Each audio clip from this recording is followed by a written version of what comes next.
আজকের ক্লাসে আমরা 36তম বিসিএস ইংরেজি সমাধান করব। প্রথম যে কোশ্চেনটা ছিল, professor Razzak was a scholar dash repute. তো একজন গবেষক, নাম করা গবেষক ছিল বোঝাতে স্কলার অফ কি ব্যবহার করি, রিপিউট ব্যবহার করি। ডেভিড কোপারফিল্ড একটা নভেল, অবশ্যই নভেল। তো কেমন নভেল, কখনকার নভেল?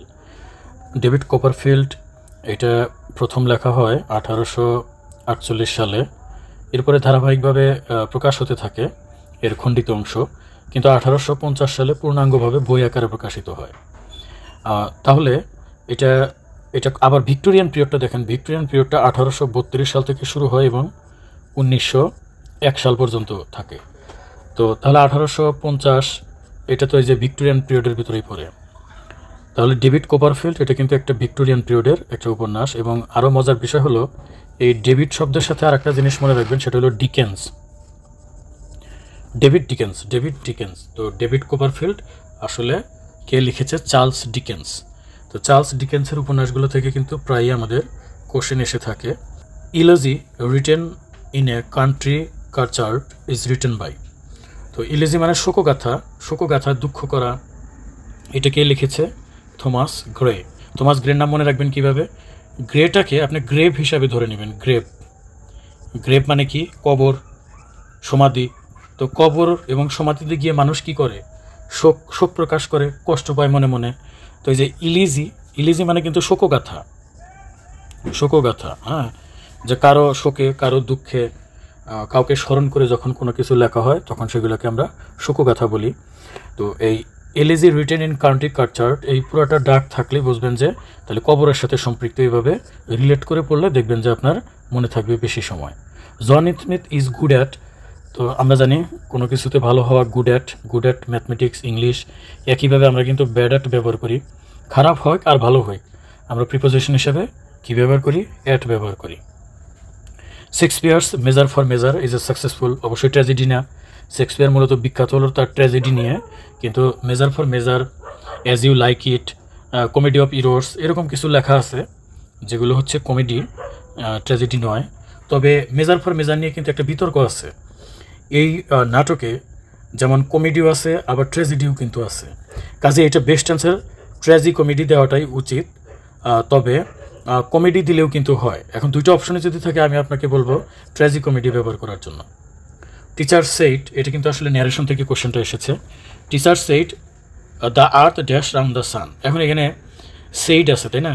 সেইড থাকলে সাধারণত পরের অংশে পাস্ট ফর্ম করতে হয়, কিন্তু the earth moves round the San.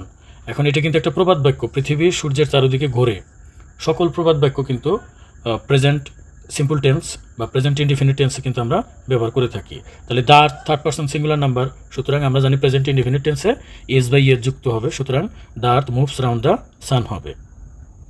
The romantic age in English literature began with the publication of. Romantic age নিয়ে পড়লে কিন্তু আসলে আপনি খুব মজা পাবেন।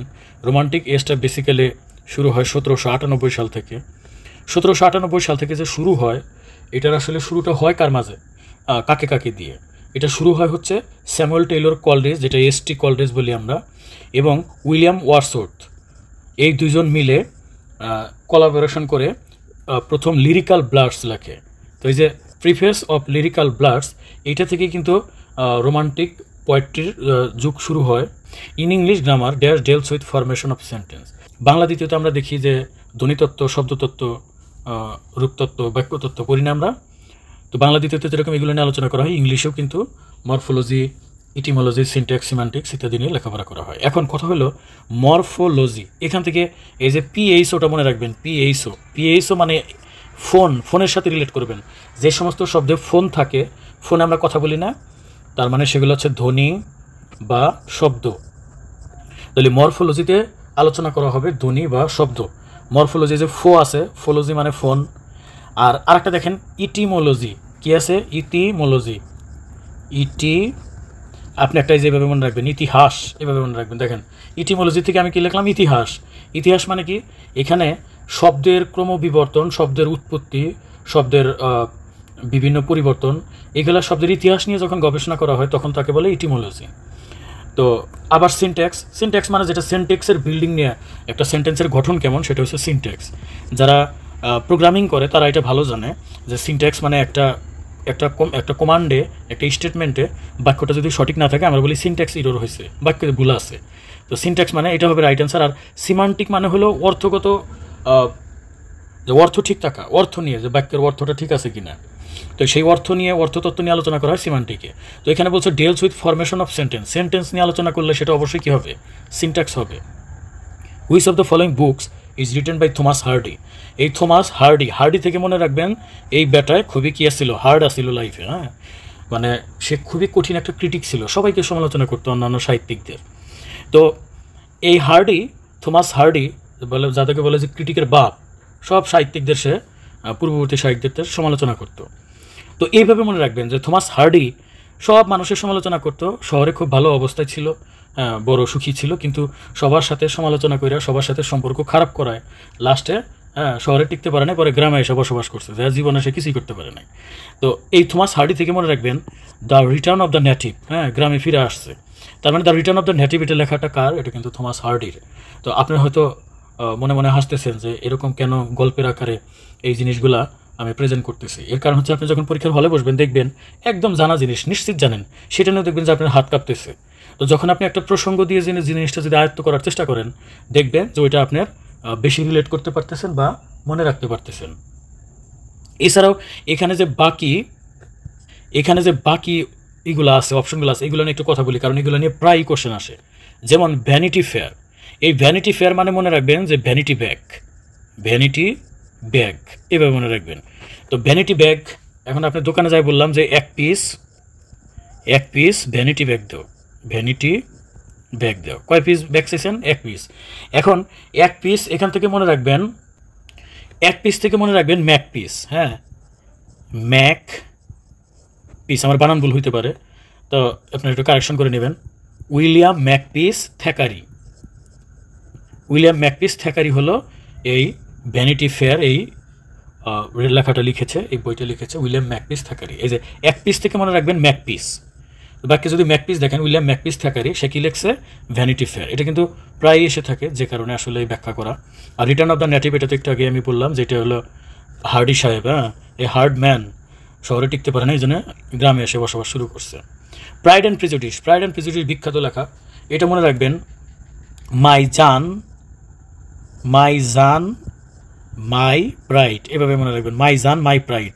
মাই জান মনে করেন যে আপনি একটা প্রেম করেন, সে দুনিয়ার ভালো, নামাজ পড়ে, কালাম পড়ে, পর্দা করে, দুনিয়ার বড় কিছু ডিমান্ড করেন, আপনার গার্লফ্রেন্ড এত ভালো। এখন বললেন যে মাই জান, আমার জান, মাই প্রাইড মানে হলো আমার গর্ব, আমার জান আমার গর্ব। তো এই যে মাই জান মাই প্রাইড, এই জান থেকে মনে রাখবেন জেন অস্টিন, তার মানে প্রাইড অ্যান্ড প্রেজুডিস বইটা কি লেখছে, জেন অস্টিন। প্রচুর আসে, প্রচুর। অলিভার টুইস্ট নিয়ে একটু বলি। অলিভার থেকে আপনি মনে রাখবেন যে অলিভ অয়েল, অলিভ অয়েল কারা মাখবেন, যে সমস্ত পুরুষ ভাইরা যাদের কি বলে, অন্যভাবে নেবেন না, জাস্ট আপনি যত পিকুলিয়ারভাবে আপনার তথ্যগুলো মনে রাখতে পারেন, তাহলে দেখবেন যে ওইটা আশ্চর্যজনকভাবে আপনার মনে আসছে। অলিভ অয়েল, যে পুরুষের পুরুষত্ব নাই, যার ডিক আসলে স্ট্রং না, তাকে বলবো যে আপনি অলিভ অয়েল মাখান, অলিভ অয়েল মাখাইলে ওই জায়গাটায় স্ট্রং হয়ে যাবে। তো এখান থেকে মনে রাখবেন ডিক মানে ডিকেন্স, অলিভ অয়েল ডিকেন্স মানে চার্লস ডিকেন্স। অলিভার টুইস্ট এই বইটা লিখেছে, এখান থেকে মনে রাখবেন অলিভ অয়েল থেকে ডিক থেকে ডিকেন্স, অলিভার টুইস্ট। আমি আবারও বলতেছি যে আপনার কাছে খুবই বেজার মনে হতে পারে, অদ্ভুত মনে হতে পারে, কিন্তু আমি শিওর আপনি এইভাবে একটু ট্রাই করে দেখবেন যে আপনার মনে রাখার ক্যাপাসিটিটা বেড়ে গেছে, বা আপনি নিজে থেকে কোনো প্যাটার্ন খুঁজে বের করতে পারেন।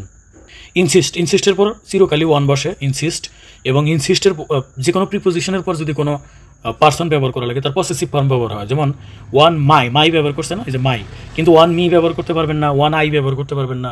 প্রিপোজিশনের পর সবসময় পসেসিভ ফর্মেট বসে, তাহলে one my, one your, one his, এরকম হবে। এবং প্রিপোজিশনের পর যদি কখনো ভার্ব আসে, অবশ্যই সেই ভার্বের সাথে চিরকালে কী হবে, আইনজি যুক্ত হবে। যদিও টুর সাথে বেসিক ফরম্যাট বসে বা কখনো কখনো আইনজি যুক্ত হয়, কিন্তু অন্য প্রিপোজিশনের ক্ষেত্রে যদি ভার্বের পূর্বে বসে তাহলে ওই ভার্বের সাথে আইনজি হয়। তাহলে insist on my going, insist মানে জিদ করা, পিরাপিরি করা। He insist on my going there, যে আমি ওখানে যাবো, এই জন্য আমার উপর জিদাজিদি আরম্ভ করছে, এই টাইপের। এইচটিসি ইন টাইম সেভস 9 একদম এটা 36তম বিসিএস সলভ করতেছে, অথচ 35তম বিসিএসও এটা এসেছিল এবং পরবর্তী বিসিএসও আমরা দেখব যে এই প্রবাদ বাক্যটা এসেছে এইচটিসি ইন টাইম সেভস 9। সময়ের 1 4, অসময়ের কয় 4? অসময়ের 10 4। সময়ের কাজ সময় না করলে পরবর্তীতে সেটা আসলে রিকভারি করা পসিবল হয় না, ভয়াবহ আকার ধারণ করে। তো এটা হচ্ছে অবশ্যই টাইমলি অ্যাকশন, এটা নিয়ে বেশি কথা বলার কোনো প্রয়োজন নাই বলে মনে করি। ফ্রেলটি দাই নেম ইজ উম্যান, এখানে দাই হওয়ার কথা ছিল। তো এটা একটা বিখ্যাত ডায়লগ, ফ্রেলটি দাই নেম ইজ উম্যান। এটা দিয়ে কিন্তু আপনারা যদি এই ভিডিওটা দেখে থাকেন আপনাদের কিন্তু আসলে নিন্দা করা হয়েছে। আমি নিন্দা করি নাই, এটা আসলে শেক্সপিয়ার নিন্দা করছে। এই যে উইলিয়াম শেক্সপিয়ার কোন জায়গায় নিন্দা করলো, কীভাবে নিন্দা করলো আমি আপনাকে বলি। যে হ্যামলেট নামের যে বিখ্যাত একটা ট্র্যাজেডি আছে শেক্সপিয়ারের, সেই হ্যামলেট কিন্তু এটার কিন্তু আসলে রূপায়িত হয়েছে ডেনমার্ককে কেন্দ্র করে। ডেনমার্ক এটা মনে রাখবেন, এটা কিন্তু বিশেষে এসেছিল যে হ্যামলেটের পটভূমিটা কোন দেশকে কেন্দ্র করে, এটা কিন্তু ডেনমার্কের রাজপুত্র হলো হ্যামলেট ছিল, যে হ্যামলেট নাটকের প্রধান চরিত্র প্রোটাগনিস্ট। সেই হ্যামলেটের বাবা যখন মারা যায় তখন হ্যামলেটের আপন চাচা ক্লুডিয়াস হ্যামলেটের মাকে বিয়ে করে, এবং হ্যামলেটের বাবা মারা যাওয়ার কিছুদিন যেতে না যেতেই হ্যামলেটের মাকে বিয়ে করে হ্যামলেটের চাচা। হ্যামলেট যখন সম্ভবত জার্মানিতে ছিলেন লেখাপড়া বা কোনো একটা কাজে, আমার এখন ভুলে গেছি, এসে যখন ডেনমার্কে এসে দেখে যে তার বাবা মারা গেছে এবং তার মা ইমিডিয়েটলি তার চাচাকে বিয়ে করছে। কোনো প্রকার শোক তাপ আসে না, একটা স্বামী মারা গেলেই হয়। এবং যেখানে হ্যামলেটের বাবা মারা যাওয়ার পর হ্যামলেটের রাজ্য ভার নেওয়ার কথা, রাজ্যের রাজা হওয়ার কথা, সেখানে দেখা যাচ্ছে ক্লুডিয়াস তার চাচা রাজা হয়ে বসে আছে। তো হ্যামলেট একবার শোক পালন করতেছিল, অর্থাৎ আমরা জানি যে বিদেশে কেউ মারা গেলে তার জন্য মর্নিং কান্নাকাটি করে একটা শোক দিবস পালন করে এরকম। তো হ্যামলেট ওটা পালন করতেছিল, কিন্তু হ্যামলেট পালন করার সময় দেখা যায় যে তার মা, তার চাচা বা অন্যরা তাদের সাথে যারা সম্পৃক্ত ছিল তারা আসলে খুব ইজিভাবে বিষয়টা মেনে নিয়েছে। হ্যামলেটের বাবা যে মারা গেছে এই জিনিসটা আসলে গভীরভাবে দাগ কাটে নাই। তখন হ্যামলেট তার মার উদ্দেশ্যে মানে অত্যাধিক দুঃখ পেয়ে এই সলিলোকুই, এটা ছিল প্রথম সলিলোকুই, হ্যামলেট নিজেই আওড়াইতেছিল যে ফ্রাইলিটি দাই নেম ইজ উম্যান। ফ্রাইলিটি মানে হচ্ছে ভঙ্গুর, দুর্বল চিত্তের অধিকারী।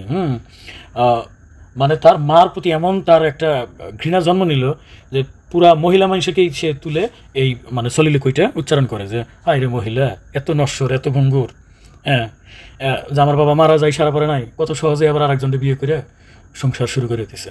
তো এরকম মহিলা জাতিকে সে এই হ্যামলেটের মাধ্যমে একটা নিন্দনীয়ভাবে উপস্থাপন করছে। আসলে এগুলো সাহিত্যের একটা মজার বিষয়, এগুলো নেগেটিভভাবে নেবেন না। কোথাও আবার দেখবেন যে পুরুষদেরকে দায়ী করছে কোনো একটা চরিত্রের মাধ্যমে। তো এই পটভূমিগুলো জানা প্রয়োজন, তাহলে দেখবেন যে আপনার পড়তে ভালো লাগবে এবং সহজেই মনে থাকবে আপনাদের পড়াগুলা। সলিটারি রেপার, সলিটারি মানে কি বিচ্ছিন্ন হয়ে যাওয়া, আলাদা হয়ে যাওয়া।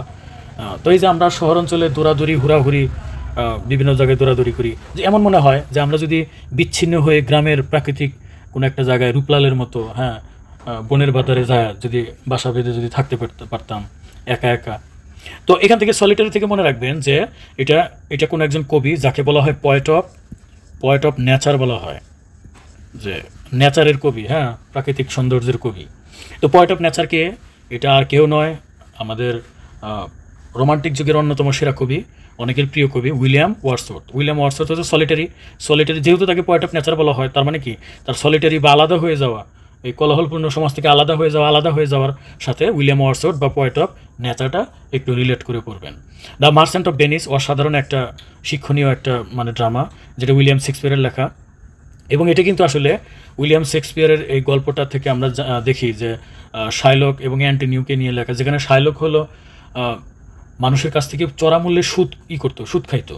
তার মানে মানুষকে উপকার করার নামে মানুষের যখন দুর্বল চিত্তের সময় সে টাকা নিয়ে উপস্থিত হইতো বা বিভিন্নভাবে ব্যাকআপ দিত, কিন্তু পরবর্তীতে দেখা যেত যে তার সুদ যদি ফেরত না দিত তাহলে ঘর বাড়ি সহ সব কিছু নিয়ে নিত। তো এরকম একটা ভয়াবহ সুদখোরকে নিয়ে এই গল্পটা, এবং লাস্টে কিন্তু খুব ইন্টারেস্টিং। আপনারা যারা এই নাটকটা সম্পর্কে জানেন না বা করেন না তারা একটু জেনে নেবেন। আর শাইলক কিন্তু একটা জিউ ছিল, ইহুদি ছিল, তাই না? তো এই জন্য বলছে যে the merchant of Venice Shakespeare's play about a Jew. ওই শাইলক ছিল একজন ইহুদি গোত্রের, এ জিউ আমরা একটা অ্যান্সার হিসেবে দেখাবো। What would be the right antonym of initiative? মজার ব্যাপার হলো এই ইনিশিয়েটিভের এখানে 36তম বিসিএসে অ্যান্টোনিম আসছে, অথচ 35তম বিসিএসে এই ইনিশিয়েটিভের কি আসছিল? সিনোনিম আসছিল। কিন্তু তাহলে দেখেন একই ওয়ার্ড 35 আসছে সিনোনিম আর 36 আসছে অ্যান্টোনিম, তার মানে এই ওয়ার্ডগুলো আমাদের কী পরিমাণ বুঝে বুঝে ধরে ধরে সলভ করা উচিত আপনারা একবার ভেবে দেখেন। তো ইনিশিয়েটিভ মানে হচ্ছে কোনো একটা উদ্যম, উদ্বেগ, কোনো একটা মানে কিছু করার জন্য এগিয়ে যাওয়া, হ্যাঁ, উদ্যোক্তা হওয়া, এই টাইপের। যেটার সিনোনিম হলো এন্টারপ্রাইজ। এন্টারপ্রাইজ মানে উদ্যোক্তা, নতুন কিছু চালু করা। তবে আপনাকে অবশ্যই যেটা মাথা ঠান্ডা করে দেখতে হবে যে আপনাকে সিনোনিম দিতে বলছে নাকি অ্যান্টোনিম দিতে বলছে। এখানে কিন্তু অ্যান্টোনিম, তাহলে অ্যান্টোনিম যদি আপনি এন্টারপ্রাইজ দেখেন তাহলে কিন্তু হবে না। এখানে তাহলে যার ভিতরে উদ্যম আছে, উদ্বেগ আছে, নতুন কিছু করার প্রতি চাহিদা আছে, এটার বিপরীত হলে অ্যাপাথি। অ্যাপাথি মানে হচ্ছে সহজে নড়াচড়া করে না, হ্যাঁ, মন দিয়ে কোনো কিছু করে না, অসার, কোনো কিছু দিয়ে যাকে মোটিভেশন দেওয়া যায় না, এইগুলাকে আমরা অ্যাপাথি হিসেবে ব্যবহার করবো। ইন্ডোলেন্স মানে অলস, এটা কাছাকাছি, তবে অ্যাপাথিটা হচ্ছে মোর অ্যাপ্রোপ্রিয়েট। দ্য প্লে ক্যান্ডিডা, হ্যাঁ, ক্যান্ডিডা এটা কীভাবে মনে রাখবেন? এখানে মনে রাখবেন দিদা কিন্তু আমরা হিন্দু ধর্মাবলম্বী যারা তারা কিন্তু দিদা শব্দটা দাদির ক্ষেত্রে দিদা ব্যবহার করে। তো দিদা শো মনে রাখবেন, দিদা শো মানে কি? যে মনে করেন পরিবারে দিদারা কিন্তু অনেক বয়স্ক, তাদেরকে কোনো পার্টি, বড় কোনো অনুষ্ঠানে খুব একটা আমরা মূল্যায়ন করি না, তাই না? তারা ওল্ড কালচারের লোক, তারা কি আর পার্টি কিছু বুঝবো না। তো এখন দেখা গেল যে আজ দেখবেন দিদার শো, হ্যাঁ, আজকে দিদা ফাটাই ফেলবে আজকের পার্টিতে, অন্য কেউ না। তোমরা যারা ইয়াং আসাও তোমরা সিটে বসে থাকো, পাশে বসে থাকো, আজকে খেলা দেখাবে দিদা। এই দিদা শো থেকে মনে রাখবেন যে এই ক্যান্ডিডা এটা আসলে GB Shaw, George Bernard Shaw. শেক্সপিয়ারের পরবর্তীতে সবচাইতে পপুলার এবং উল্লেখযোগ্য ড্রামাটিস্ট হচ্ছে এই জিবি শো, এবং জিবি শোর অন্যতম একটা নাটক হচ্ছে এই ক্যান্ডিডা। তো নানানভাবে রিলেট করে আপনি মনে রাখবেন, না হলে আসলে মনে রাখাটা খুবই কষ্টকর, নেগেটিভ মার্কের দিকে চলে যেতে পারে। Which of the following writers, আর তার আগে দেখেন এই যে দিদা, তাই না, ক্যান দিদা, কিন্তু আর একটা আছে ক্যান্ডিড মানে আজকালকার কোচি ছেলেমেয়েরা কিন্তু লেখে ক্যান্ডিড, হ্যাঁ, একটা ছবি পোস্ট করে লেখে ক্যান্ডিড, আল্লাহই জানে ওরা অর্থটা বোঝে কিনা। এই ক্যান্ডিড নামেরা কিন্তু আরেকটা লেখা আছে যেটা হলো ভলতেয়ার, হ্যাঁ, ভলতেয়ারের লেখা। ভলতেয়ারের নাম শুনছেন না? অন্যতম একজন মানে পপুলার সাহিত্যিক ছিলেন। এই ভলতেয়ারের লেখা হলো ক্যান্ডিডের সাথে দিদার সাথে আবার মিলায় ফেলেন না, দিদা মানে দিদা শো। 53 নম্বর, which of the following writers belong to the romantic period in English? এটা রোমান্টিক পিরিয়ড নিয়ে আজকের ক্লাসেই আমি অনেক কথা বলছি। রোমান্টিক পিরিয়ড শুরু হয় এই দেখেন 1798 সালে লিরিক্যাল ব্লাস্টসের মাধ্যমে। দুইজন কবি ছিলেন, স্যামুয়েল টেইলর কলরিজ বা এস টি কলরিজ, আর একটা হচ্ছে উইলিয়াম ওয়ার্ডসওয়ার্থ, এই দুইজনে মিলে, তাই না? এই যে দেখেন, তাহলে এখানে বলছে যে which writers belong to the romantic period, তাহলে রোমান্টিক পিরিয়ড অবশ্যই যে এস টি কলরিজ, হ্যাঁ, তাই না? এটা তো 110% শিওর যে এস টি কলরিজ হবে। রোমান্টিক পিরিয়ডগুলো কিন্তু অবশ্যই খুবই গুরুত্ব দিয়ে পড়বেন। রোমান্টিক পিরিয়ড নিয়ে প্রচুর কোশ্চেন এসে থাকে। This could have worked if, এটা আমি অসংখ্যবার এই টাইপের জিনিস সলভ করছি, মাঝে মাঝে মনে হয় যে আর কথাই বলবো না এটা নিয়ে, তারপরে বলি। এটা আসলে ইফ যুক্ত বাক্যগুলো কিন্তু কন্ডিশনাল সেন্টেন্স থেকে আসছে। এটা থার্ড কন্ডিশন। কীভাবে বুঝলাম? এখান থেকে উড হ্যাভ মূল ভার্বের পাস্ট পার্টিসিপল, উডের জায়গায় কুড হইতে পারে, কোনো প্রবলেম নাই। তাহলে উড হ্যাভ যদি থাকে এবং মূল ভার্বের পাস্ট পার্টিসিপল থাকে, তাহলে সেটা অবশ্যই থার্ড কন্ডিশন বা পারফেক্ট কন্ডিশন। তাহলে সেক্ষেত্রে আপনি দেখবেন যে ইফের পর কী হবে? ইফের পর সাবজেক্ট হবে, এখানে সাবজেক্ট আছে আই, এবং তারপরে এখানে উড হ্যাভ আছে বা কুড হ্যাভ এরকম যদি থাকে, তাহলে কিন্তু ইফের পরবর্তীতে পাস্ট পারফেক্ট হবে। তাহলে আই হ্যাড হবে, আই হ্যাড এবং মূল ভার্বের পাস্ট পার্টিসিপল। তাহলে এখানে বিন হচ্ছে পাস্ট পার্টিসিপল, আমরা অলরেডি জানি, কারণ বিন আসছিল, এম ইজ আরও এগুলো হচ্ছে প্রেজেন্ট, ওয়াজ ওয়ার হয়তো পাস্ট, আর তার পাস্ট পার্টিসিপল হয় হলো বিন। সুতরাং এখানে হ্যাড হবে, যে আমার ধারণা এটা যে কোনো বিসিএস পরীক্ষার্থী এটা পারা উচিত বা পারবে। The climax of A plot is what happens, এটাও কিন্তু 35 এসেছিল, একদম ব্যাপক রিপিট করছিল আর কি, এবং এখনও কিন্তু ঘুরে ফিরে বিসিএসের কোশ্চেনগুলো আসে। কাজেই মনোযোগ দিয়ে যদি আপনি সলভ করেন, ইউ উইল বি লাকি। ওকে, ঠিক আছে। দেখেন এখানে ক্লাইম্যাক্স বলতে ধরেন একটা সিনেমা শুরু হয়েছে, একটা সিনেমার শুরুতে কিন্তু একটু বিরক্ত লাগতেই পারে যে না, সিনেমাটা প্রথম আধা ঘন্টা কোনো কিছুই না, এরপরে ধীরে ধীরে খুন হইলো, একে একে খুন হইতেছে, এই খুন কী করে, এই যে দেখেন ধীরে ধীরে কিন্তু গল্পরে আপনি একদম ঢুকে যাচ্ছেন, তখন মনে হবে যে না, এটা সময় নষ্ট না, সিনেমাটা আসলে ভালো। এবং একটা সময় হঠাৎ করে দেখবেন যে খুনি হইলো, যাকে কল্পনাই করা যায় না সে হইলো খুনি, এইটা হইলো একদম হাইস্ট, হ্যাঁ কয় কি এইগুলোকে খুন করতো। এরপরে যখন একবার জানা হয়ে গেল খুনিয়ে, এবার হলো ধরার পালা, প্রমাণ সহ ধরার পালা, তাহলে এবার দেখবেন আবার ওইটা জিনিসটা আবার একটু নিচে নেমে আসবে, এবং শেষের দিকে সেই খুনিকে দইরা ফাঁসি দিয়ে এলো, সিনেমাটা শেষ হয়ে গেল। তার মানে আমাদের সিনেমাটা কিন্তু এইভাবে সরল লেখারভাবে চলতেছে না, ধীরে ধীরে উপর দিকে উঠে আবার নিচের দিকে নেমে গেল, শেষ হয়ে গেল। তাহলে এই যে হাইস্টে ওঠা, এটাকে বলে ক্লাইম্যাক্স। এটাকে কি বলে? ক্লাইম্যাক্স। যে কোনো নাটক সিনেমার একটা এরকম ক্লাইম্যাক্স প্লট থাকে, এটাকে আমরা অ্যাট দ্য হাইট ব্যবহার করবো। এটাকে আমরা 56 নাম্বার দেখি, London town is found living being the works of, এই যে লন্ডন টাউনটা বারবার পাওয়া গেছে, তাই না? এই লিভিং মানে জীবন্ত, being in the works of, কার কাজে লন্ডন শহরটাকে একদম জীবন্ত হয়ে আছে, এরকম একটা প্রশ্ন আর কি। এখন লন্ডন শহর বলেন, প্যারিস শহর বলেন, এই দুইটা শহর নিয়ে বেশি লেখালেখি করছে কে বলেন তো? এটা বেশি বেশি লেখালেখি করছে হচ্ছে এই যে ডিকালা, বেটা চার্লস ডিকেন্স। ওনার কয়েকটা বই অবশ্যই পড়বেন। চার্লস ডিকেন্স খুবই পপুলার একজন সাহিত্যিক। চার্লস ডিকেন্সের পড়াগুলো অবশ্যই পড়বেন, ওনার লেখাগুলা। যেমন এ টেল অফ টু সিটিস, দেখেন সিটিস মানে দুটো শহর নিয়ে লিখছে। কোন কোন শহর নিয়ে লিখছে? লন্ডন এবং প্যারিস নিয়ে। এ টেল অফ টু সিটিস, এটা লিখছে কেরা? Charles Dickens. এছাড়াও ওনার যদি আরও দেখেন, একটু আগে আজকের ক্লাসে বললাম যে অলিভার টুইস্ট, যে অলিভার থেকে ডিক মনে আছে না, অলিভার টুইস্ট। এখানেও কিন্তু লন্ডন দেখবেন যে ক্যারেক্টারকে লন্ডনের কোনো ক্যারেক্টার দিয়ে দিছে, যে লন্ডন থাকে নায়কে। এরপরে গ্রেট এক্সপেকটেশন বা ডেভিড কপারফিল্ড, এই যে ডেভিড থেকে ডিকেন্স, এটা মনে রাখবেন। ডেভিড কপারফিল্ড উনার প্রায় সবগুলো উপন্যাসই কিন্তু মানে এই লন্ডন শহরটাকে প্রায়োরিটি দিয়ে লিখছে এই চার্লস ডিকেন্স। তো এটা একটু দয়া করে একটু দেখে নেবেন বা মনে রাখার চেষ্টা করুন। I have been living in Dhaka dash. এখন এটা হলো প্রেজেন্ট পারফেক্ট কন্টিনিউয়াস টেন্স। তারপরে হচ্ছে ফর বসে অথবা কি বসে? সিন্স বসে। আমরা সবাই জানি প্রেজেন্ট পারফেক্ট কন্টিনিউয়াস টেন্সে ফর বসে বা সিন্স বসে। যেহেতু এখানে ফর দেওয়া নাই, তাহলে সিন্সই হবে অ্যান্সার। আর তাছাড়া একটা মনে রাখার সিস্টেম হলো ফরের পর একটা সংখ্যা থাকবে, তাই না? নাম্বার থাকবে, সেটা 7, 5, 10, 2000, 5500, এবং এরপরে একটা একক থাকবে। একক মানে কি? ডে হইতে পারে, days, for 7 days, for 7 months, এই যে ফর 7 months, ফর 7 years, 7 বছরের জন্য। তার মানে এভাবে 7 দিন, 7 মাস, 7 বছর, 7 যুগ, এরকম যদি থাকে যে একটা সংখ্যা আছে এবং তারপরে একটা একক আছে, তাহলে কি বসাবেন? ফর। কিন্তু সংখ্যা আছে, এরপরে দিন, মাস, বছর এরকম কোনো কিছু উল্লেখ নাই, তাহলে কি ব্যবহার করবেন?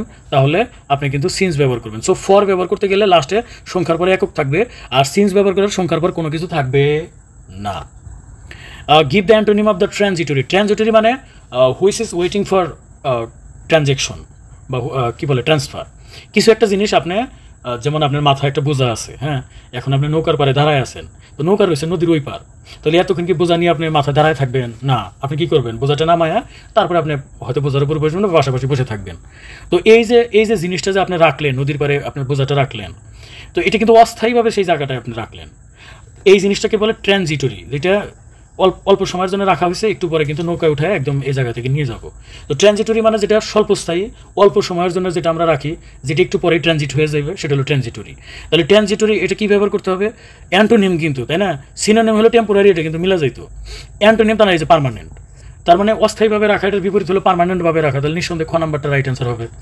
ভার্ব হবে নাম্বার, তাই না? নাম্বার মূলত নাউন, নাম্বার মূলত কি? নাউন, নাম্বার হলো নাউন। তবে এই নাম্বারটাকে কখনো কখনো ভার্ব হিসাবে আপনি ব্যবহার করতে পারেন। একই ওয়ার্ড কখনো নাউন হিসাবে ব্যবহার হয়, বাক্যের ব্যবহার করার কারণে সেটা আবার ভিন্ন রূপ হতে পারে। তাহলে নাম্বার ভার্বও হয়, আবার নাম্বার নাউনও হয়। আবার আপনি ইনুমেরেট কিন্তু অলরেডি এটাও কিন্তু ভার্ব, মানে গণনা করা। নাম্বার মানে সংখ্যার, ইনুমেরেট মানে গণনা করা, এটাও কিন্তু আসলে অ্যান্সার হয়। তবে ইনুমেরেট কিন্তু এটার একটা নাউন আছে, এটার একটা নাউন হলো ইনুমেরেশন। তাহলে ইনুমেরেশন থেকে ইনুমেরেট, আর নাম্বার থেকে নাম্বার। কাজেই আপনি যদি আমাকে বলেন যে আপনি কোনটা দাগাতেন, আমি বলবো ক নাম্বার দাগান। প্রথমত এইটাও রাইট। আবার ইনুমেরেটের আলাদা একটা নাউন আছে, ইনুমেরেশন। কাজেই নাম্বারটা দাগাতেই আমি আপনাকে সাজেস্ট করি। স্টিল পিএইচসি কোনটাকে রাইট অ্যান্সার হিসেবে ধরে নেবে, we don't know. Child is the father of man's, হ্যাঁ, যে প্রত্যেক শিশুর ভিতরে লুকে আছে তার পিতৃত্ব। আজকের শিশু আগামী দিনের সে পিতা।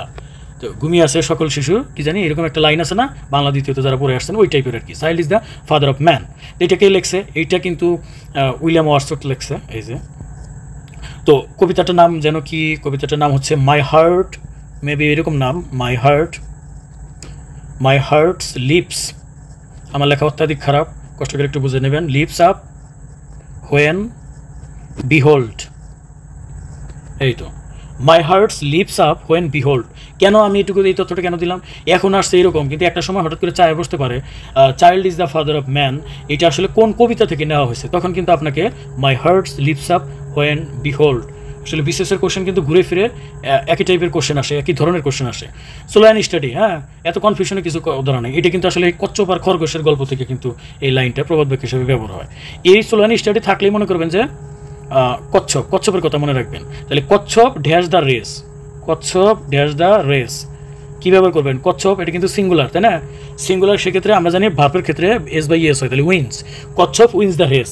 যখনই slow and steady wins the race আসবে, আপনি যদি ভুলে যান যে উইন্স হবে না উইন হবে, তখন কচ্ছপের কথা মনে করবেন, যে কচ্ছপ আর খরগোশ থেকে কচ্ছপ উইন্স দ্য রেস, এভাবে মনে রাখবেন। Slow and steady wins the race, কচ্ছপ উইন্স দ্য রেস, এভাবে মনে রাখলে দেখবেন যে আপনি একদম নিখুঁতভাবে অ্যান্সার করে আসতে পারতেছেন। Man is a political animal. আচ্ছা, এই যে পলিটিক্যাল এনিম্যাল, হ্যাঁ, এই জানোয়ারগুলা পলিটিক্স করে যে সমস্ত কাচ্চর লোকগুলা, তাদেরকে কী করা উচিত? তাদের অ্যারেস্ট করা উচিত, গ্রেফতার করা উচিত, যারা পলিটিক্যাল এনিম্যাল, যে পলিটিক্স করে যে পশুগুলা, যে মানুষ নামের পশুগুলা। তো এই যে পলিটিক্যাল এনিম্যাল থেকে অ্যারেস্ট থেকে মনে রাখবেন অ্যারিস্টটল। তাহলে man is a political animal, এই কথাটা কে বলছে? অ্যারিস্টটল বলছে। অ্যারিস্টটলের দ্য পলিটিক্স বই থেকে নেওয়া হয়েছে। এখান থেকে আরেকটা জিনিস আমরা শিখে রাখি, সেটা হলো যে স্পা মনে রাখবেন কীভাবে? সক্রেটিসের ছাত্র ছিল প্লেটোর ছাত্র ছিল অ্যারিস্টটলের ছাত্র ছিল আলেকজান্ডার। এই জিনিসটা একটু মনে রাখেন, বিসিএসে বা কোনো চাকরি পরীক্ষা কাজে লেগে যেতে পারে। Who is known as the poet of nature, একটু আগেই বলছি পয়েট অফ নেচার, হ্যাঁ, দ্য সলিটারি রেপার তখন পড়ানোর সময় দেখেন এই বিসিএসসি পয়েট অফ নেচার আসছে। এটা কে? উইলিয়াম ওয়ার্ডসওয়ার্থ, যে হচ্ছে একজন romantic poet. Identify the correct sentence, এত পেশাল পারতে পারবো না, এটা হলো ইয়েস্টারডে থাকলে পাস্ট ইনডিফিনিট হয়, তাহলে যে হি ওয়েন্ট হোম, এটা হবে right answer. A passage to India, হ্যাঁ, যে ইংল্যান্ড আমেরিকা এত উন্নত দেশ, এত রং বেরঙের আলোকছটা থাকতে ইন্ডিয়ার বন জঙ্গলে এসে ঘুরে, এরকম ব্যক্তিকে বন জঙ্গল ইংলিশ কি? বন জঙ্গল, বন কি? ফরেস্ট, তাই না? FROST, forest. আচ্ছা, এই ফরেস্ট থেকে মনে রাখবেন যে ইন্ডিয়ার এই ফরেস্ট থেকে ফস্টার এই প্যাসেজ টু ইন্ডিয়া, এটা এই উপন্যাসটা লিখেছে এবং এটা নিয়ে কিন্তু মুভি হয়েছে। এটা কৌশলটা মনে রাখতে না করেন, একদম ডাইরেক্ট মুখস্থ করে ফেলবেন। এটা একটা ইম্পর্টেন্ট একটা গীতাঞ্জলি অফ রবীন্দ্রনাথ ঠাকুর। গীতাঞ্জলি হচ্ছে রবীন্দ্রনাথ ঠাকুর 1913 সালে এটা লেখার জন্য নোবেল পুরস্কার পায় এবং প্রথম একজন বাংলা সাহিত্যিক নোবেল পুরস্কার পায়, সেটা হলো এই গীতাঞ্জলি কাব্যের জন্য। এখানে প্রশ্ন হচ্ছে যে এটা ইংলিশে ট্রান্সলেট করে কারা? এটা ইংলিশে ট্রান্সলেট করে WB Yeats, William Butler Yeats. বাস্তবে হচ্ছে উইলিয়াম বাটলার ইয়েটস, কিন্তু আসলে সে কি বাংলা বুঝে? সে তো বাংলা বুঝে না, তাহলে কীভাবে অনুবাদ করবে? সে আসলে এই বইয়ের, গীতাঞ্জলি বইয়ের সং অফ অফারিংস, হ্যাঁ, এটা নিয়ে তার ভূমিকাটা লিখছিল, বা দুই একটা অংশ যদি সে লিখলেও লিখতে পারে, বাট স্টিল রবীন্দ্রনাথ ঠাকুর নিজেই কিন্তু এটা আসলে কনভার্ট করছিল। বাট আমাদের বিসিএসে ঘুরে ফিরে বারবার প্রশ্ন আসে যে গীতাঞ্জলিটা ইংলিশে কে ট্রান্সলেটেড করে, আমরা একদম চোখ বন্ধ করে দিই WB ইয়েটস, এবং এটাই তারা সঠিক অ্যান্সার হিসেবে ধরে নেয়। এবং গীতাঞ্জলি, হ্যাঁ, অঞ্জলি দেয় গীতকে, মানে অঞ্জলি হিসেবে, উপহার হিসেবে সঙ্গীত দেওয়া। তো সং অফ অফারিংস মানে হচ্ছে, অফারিংস মানে গিফট দেওয়া, হ্যাঁ, দেবীকে গিফট দেওয়া। তো দেবীকে কী গিফট দেয়? সঙ্গীত গিফট দেয়। এগুলোর হাইপোথেটিক্যাল বড়দের পেঁচাল, হ্যাঁ, আপাতত নাম্বার পাওয়ার জন্য আপনি পয়সা যান, এটা হলো বড় কথা। ভেনারেট মানে কি? ভেনারেট মানে হচ্ছে কাউকে সম্মান করা, সো এটা হলো রেসপেক্ট। ক্রেডিট, টাকা ড্যাশ টু, এটা হলো টাকার পরে যদি কোনো প্রিপোজিশন দেওয়া লাগে তাহলে টু বসে। আর যদি টাকা লাস্টে থাকে, যেমন ইয়োর অ্যাকাউন্ট ক্রেডিটেড, তারপরে এত টাকা, টাকার আগে যদি প্রিপোজিশন থাকে তখন কিন্তু উইথ দিতে হবে। তখন কী দিতে হবে? উইথ। তাহলে ইয়োর অ্যাকাউন্ট ক্রেডিটেড উইথ 5,000 টাকা, অথবা ক্রেডিট টাকা 5,000 টু মাই অ্যাকাউন্ট। তাহলে এখন দেখেন টাকার পরে টু হয়, টাকার পরে কি হয়? টাকা টু, এই যে টাকা টু, টাকার পরে টু হয়। আর টাকার আগে কি হয়? টাকার আগে কিন্তু উইথ হয়, টাকার আগে উইথ হয়, এই যে। তো এটা একটু মনে রাখার চেষ্টা করবেন। টু ডু উইথ মানে হচ্ছে ছেড়ে যাওয়া বা কোনো জিনিস বিরক্তিকর, কঠিন কোনো জিনিস থেকে মুক্তি পাওয়া। তো এটা গেট রিড অফ ব্যবহার করবেন। Who is the following writer was not a novelist? K novel লেখে নাই কোন ব্যাটা? এই যে উইলিয়াম বাটলার ইয়েটস, আইরিশ একজন পোয়েট ছিল, সে কিছু ড্রামাও লিখছিল মেবি, কিন্তু সে কখনো নভেল লেখে নাই, চার্লস ডিকেন্স এই ব্যক্তি তো অনেক লেখা লিখছে, উপন্যাস, অনেকগুলো উপন্যাস লিখছে, আজকে সেগুলো নিয়ে আলোচনা করেছি। James Joyce, Jane Austen Pride and Prejudice আজকে বললাম। জেমস জয়েস আইরিশ লেখক, উনিও উপন্যাস লিখছেন, কিন্তু WB ইয়েটস কখনো উপন্যাস লেখে নাই। Who is on is correct sentence? প্রচুর আসে নিবন্ধন, বিসিএস, প্রাইমারি সহ, অ্যাডমিশন টেস্ট, বিভিন্ন ক্ষেত্রে আসে। ছোট একটা বাচ্চাকে যদি বলেন যে বাবু বলো তো তোমার হাতে যে খাতাটা, এই খাতার পাতা কি দিয়ে বানাইছে, সে দেখবেন যে মানে অবাক হয়ে গেছে যে খাতা আসলে কি দিয়ে বানাইলো, তার মানে খাতাটা বা পেপারটা কি দিয়ে বানাইছে ও কিন্তু বলতে পারতেছে না। কিন্তু ওকে যদি বলেন যে বাবু বলো তো এই চেয়ারটা কি দিয়ে বানাইছে, তখন বলবো যে গাছ দিয়ে, আর নাহলে বলবো যে এই যে কোনো হোক, যে কাঠ দিয়ে, সহজে কিন্তু বলে দেবে। আবার যদি কানেরটা, যদি ধরেন একটা সোনার কানেরটা বানাইছেন, যদি বলে যে এই যে দেখো এই যে কানেরটা করা হয়েছে বাবু বলো তো এটা কি দিয়ে বানাইছে, ও বলবো এটা গোল্ড দিয়ে বানাইছেন, অথবা এটা রূপা, সোনা দিয়ে বানাইছেন। তার মানে কেউ সহজে কিন্তু ধরতে পারতেছে। কিন্তু এই যে পেপারটা কি দিয়ে বানাইছে এটা কিন্তু ধরতে পারবে না সহজে। এই যে ধরতে পারবে না যেগুলা, সেগুলোকে আমরা ফ্রম ব্যবহার করি। সেগুলো কি ব্যবহার করি? ফ্রম। এই যে একদম চেঞ্জ হয়ে যায় যেগুলো, সেগুলো আমরা কী ব্যবহার করি? ফ্রম। আর যেগুলো সেম থাকে, যেমন paper is made from would, পেপারের সাথে উডের কোনো মানে আমরা দৃশ্যগতভাবে কোনো মিল দেখি না। আপনাকে একটা ছোট্ট পেপার দিয়ে একটা পিটানি দিলাম, আর আপনি আমাকে একটা কাঠ দিয়ে, উড দিয়ে পিটানি দিলেন, দুটো সমান হবে না, দুটো সম্পূর্ণ ভিন্ন জিনিস। এই ক্ষেত্রে দুটো সম্পূর্ণ ভিন্ন জিনিস হলে আমরা কী ব্যবহার করি? ফ্রম। আর সেম জিনিস হলে, যেমন the chair is made made from ব্যবহার করবো, মেড ফ্রম উড, কাঠ দিয়ে চেয়ারটা বানাইছে না, তখন ফ্রম ব্যবহার করা যাবে না, তখন আমরা অফ ব্যবহার করবো। তো ধন্যবাদ সকলকে ধৈর্য সহকারে ভিডিওটা দেখার জন্য। আসলে একটা ক্লাস যদি খুব মনোযোগ দিয়ে সলভ করেন, নোট করেন, দেখবেন যে ওই আঙ্গিকেই আপনি মানে কমন পাবেন। আর যদি না বুঝে একদম নাক চোখ বন্ধ করে মুখস্থ করা শুরু করেন, পরীক্ষা দেখবেন ওই নাক চোখ বন্ধ করেই ভুল অ্যান্সার দাগায় আসছেন, নেগেটিভ মার্ক খাইতে খাইতে জীবন শেষ। সবাই ভালো থাকবেন, আসসালামু আলাইকুম।